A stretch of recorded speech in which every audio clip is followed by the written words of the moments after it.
Randy Fichtner is a grade A menace to society. He really did ruin the Steelers season. I mean, tossed it out the window. And I do think that they could have went all the way if it wasn't for Fichtner. This man is such a menace to society that there should be posters saying, do not hire Randy Fichtner, because if you're a high school football player and your high school hires Randy Fichtner to be your football coach, you should just quit. Just go play soccer, go play tennis, just save your sanity. Right here, it's going to be a little dump down to Eric Ebron out of the flat, but why would we do this if they're playing a cover 2 quite clearly? I mean, this isn't hard to read or anything like that, and the squat corner is obviously going to be there with Ebron, and yet we still go in that direction while Claypool runs a slant, because quite frankly, the only thing that Randy Fichtner knows about football is what he learned from Madden, which is just dump downs out of the flat and screens. Right here is a perfect example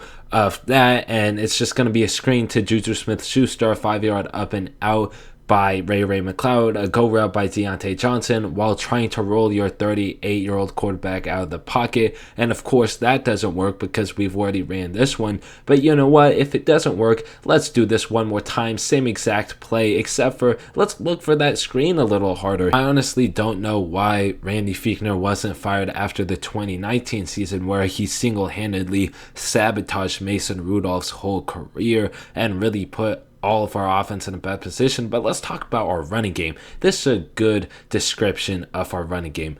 Nobody knows what they're actually doing, and it's just a mess, but hopefully it works out. And you want to see his mesh concept? Oh, let's see his mesh concept, because I just love this. This, to me, is hilarious. This shows you the execution and the time that he really put in coaching. They do not even set the pick right. Vance McDonald is really hesitant on what he's doing. You could see that this offense just wasn't ready. Here it's just a simple draw play, and it doesn't really get past the first level at all, as this D tackle just swallows up James Conner. And this is not even James Conner's fault. It's just going nowhere Randy Fichtner style, which leads me to my next point. I don't know who was coaching the O-line this season, but it was pretty bad. I mean, every play we looked unorganized, and most of the plays that we ran that were successful running plays were Matt Canada plays, which is why I'm so excited to have Matt Canada as our offensive coordinator. Fichtner really did demoralize our players because they were never in a good position, and it seemed like they were always set up to fail, and they had to take the physical and mental beating of it. Right here, I'm going to show you this play because this is important, right? It's just 3-bunch set, but watch Chase Claypool, right? He is going to basically sell the out route that we always run from that 3-bunch set, and then he's going to cut back inside,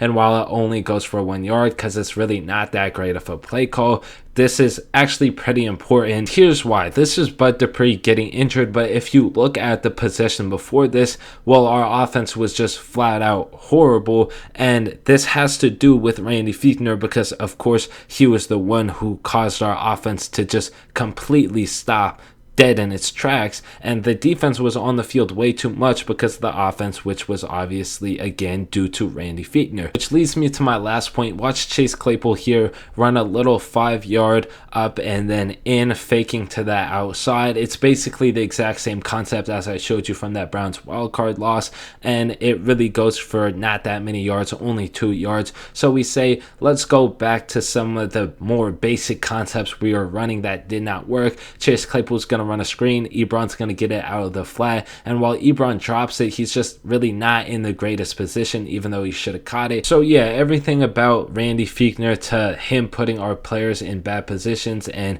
his horrible play designs hurt us a lot. But there are brighter days to come in Pittsburgh, and this future is looking bright with Matt Canada. It should be a lot better, and that was just the worst offensive season that we will ever have, so it only goes up from rock bottom. Now, I hope you guys enjoyed this video, and that is it for me on this one. No more pain. Peace.